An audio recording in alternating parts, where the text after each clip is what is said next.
కార్తీక పురాణం 16వ అధ్యాయం స్తంభదీప ప్రశంస.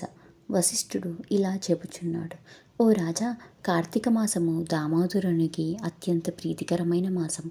ఆ మాసమందు స్నాన దాన వ్రతాదులను చేయుట, సాలగ్రామ దానము చేయుట చాలా ముఖ్యము. ఎవరు కార్తీక మాసమందు తమకు శక్తి ఉన్నా దానము చేయరు, అట్టివారు రౌరవాది నరక బాధలు పొందుదురు. ఈ నెల దినము తాంబూల దానము చేయువారు చక్రవర్తిగా పుట్టుదురు. ఆ విధముగానే నెల రోజులలో ఏ ఒక్క రోజైనా విడవకుండా తులసి కోట వద్ద కానీ భగవంతుని సన్నిధి కానీ దీపారాధన చేసిన ఎడల సమస్త పాపములు నశించుటయే గాక వైకుంఠ ప్రాప్తి కలుగును. కార్తీక శుద్ధ పౌర్ణమి రోజున నదీ స్నానం ఆచరించి భగవంతుని సన్నిధి యందు ధూపదీప నైవేద్యములతో దక్షిణ తాంబూలాదులు నారీకేల ఫలదానము చేసిన ఎడల చిరకాలము నుండి సంతతి లేని వారికి పుత్ర సంతానం కలుగును. సంతానము ఉన్నవారు చేసినచో సంతాన నష్టము జరగదు. పుట్టిన బిడ్డలు చిరంజీవులై ఉందురు. ఈ మాసంలో ధ్వజస్తంభమునందు ఆకాశ దీపముంచిన వారు వైకుంఠమున సకల భోగములు అనుభవింతురు. కార్తీక మాసమంతయు ఆకాశ దీపం గాని స్తంభదీపం గాని ఉంచి నమస్కరించిన స్త్రీ పురుషులకు సకల ఐశ్వర్యములు కలిగి వారి జీవితము ఆనందదాయకమగును. ఆకాశ దీపం పెట్టువారు శాలిధాన్యం కానీ నువ్వులు కానీ ప్రమిద అడుగున పోసి దీపం ఉంచవలను. దీపం పెట్టడానికి శక్తి ఉండి కూడా దీపం పెట్టని వారు, లేక దీపం పెట్టువారిని పరిహాసమాడువారు చుంచు జన్మమెత్తుదురు.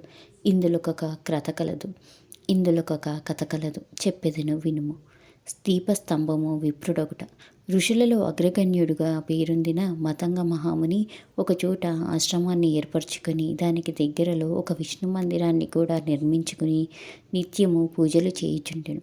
కార్తీక మాసములో ఆ ఆశ్రమము చుట్టుపక్కల మునులు కూడా వచ్చి పూజలు చేయుచుండిరి. వారు ప్రతిదినము ఆలయ ద్వారాలపై దీపములు వెలిగించి కడు భక్తితో శ్రీహరిని పూజించి వెళ్ళుచుండెటివారు. ఒకనాడు ఆ మునులలో ఒక వృద్ధుడు తక్కిన మునులను చూచి, ఓ సిద్ధులారా, కార్తీక మాసంలో హరిహరాదుల ప్రీతి కొరకు స్తంభదీపం ఉంచినచో వైకుంఠ ప్రాప్తి కలుగుతుందని మనకందరికీ తెలిసిన విషయమే కదా. రేపు కార్తీక శుద్ధ పౌర్ణమి. హరిహరాదుల ప్రీతి కొరకు ఈ ఆలయానికి ఎదురుగా ఒక స్తంభం పాతి దానిపై దీపం పెట్టదము. కావున మనమందరము అడవికి వెళ్ళి నిడుపాటి స్తంభం తోడుకొని వత్తుము రండు అను పలుకగా అందరూ పరమానందభరితులై అడవికి వెళ్ళి చిలువలు పలువలు లేని ఒక చెట్టుని మొదలంట నరికి దానిని తీసుకువచ్చి ఆలయంలో స్వామికి ఎదురుగా పాతిరి. దానిపై ధాన్యముంచి ఆవునీతితో నింపిన పాత్రను దానిపై పెట్టి అందున వత్తి వేసి దీపం వెలిగించిరి.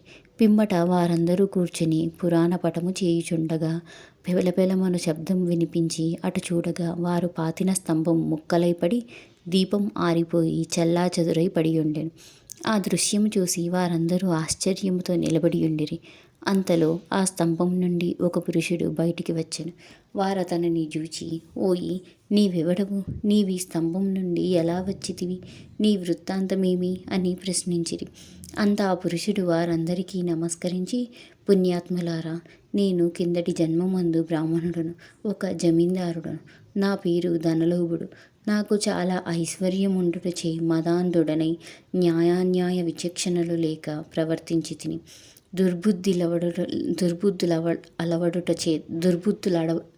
దుర్బుద్ధులడవడుట చేత వేదములు చదవక శ్రీహరిని పూజింపక దానధర్మములు చేయక మెలిగితిని.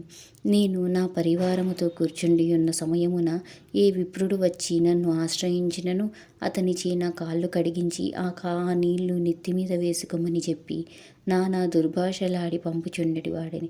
నేను ఉన్నతాసనముపై కూర్చుండి అతిథులను నేలపై కూర్చుండునని చెప్పేవాడిని. స్త్రీలను పసిపిల్లలను హీనముగా చూచుచుండేవాడను. అందరూ నా చేష్టలకు భయపడేవారే కానీ నన్నెవరూ మందలింపకపోయిరి. నేను చేయు పాపకార్యములకు హద్దు లేకుండా పోయినది. దానధర్మములు ఎట్టివో నాకు తెలియదు. ఇంత దుర్మార్గుడనై పాపినై అవసాన దశలో చనిపోయి ఘోర నరకములు అనుభవించి 1,00,000 జన్మల యందు కుక్కనై 10,000 జన్మలు కాకినై 5,000 జన్మలు తొండనై 5,000 జన్మలు పేడ పురుగునై తర్వాత వృక్షజన్మమెత్తి కీకరాన్యమునందుండి కూడా నేను చేసిన పాపం కీకారణ్యమున నుండి కీకారణ్యమున ముందు కీకారణ్యమునందుండి కూడా నేను చేసిన పాపములు పోగొట్టుకోలేకపోతిని. ఇన్నాళ్లకు మీ దయ వలన స్తంభముగా నన్ను నేను నరరూపమెత్తి జన్మాంతర జ్ఞానినైతిని. నా కర్మలన్నీయూ మీకు తెలియజేసి తిని నన్ను మన్నింపుడు అని వేడుకొనెను. ఆ మాటలు ఆలకించిన మునులందరూ అమితాశ్చర్యమొంది, ఆహా! కార్తీక మాస మహిమ ఎంత గొప్పది! అదియునుగాక కార్తీక శుద్ధ పౌర్ణమి మహిమ వర్ణింప సఖ్యం కాదు. కర్రలు, రాళ్ళు, స్తంభములు కూడా మన కండ్ల ఎదుట ముక్తి నొందుచున్నవి. వీటన్నింటికన్నా కార్తీక శుద్ధ పౌర్ణమి ఆకాశ దీపముంచిన మనుజునకు వైకుంఠ ప్రాప్తి తప్పక సిద్ధించును.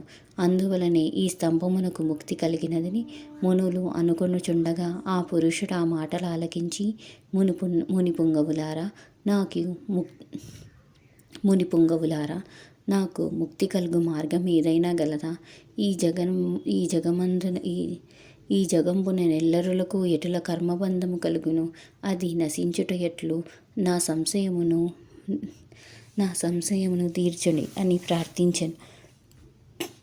అక్కడ ఉన్న మునీశ్వరులందరూ తమలో ఒకడగు అంగీరస మునితో, స్వామి, మీరే అతని సంశయమును తీర్చగల సమర్థులు, వివరించుడి అని కోరిరి.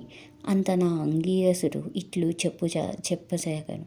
ఇట్లు స్కాంద పురాణాంతర్గత వశిష్ఠ ప్రోక్త కార్తీక మహత్యమందలి షోడశాధ్యాయం 16వ రోజు పారాయణ.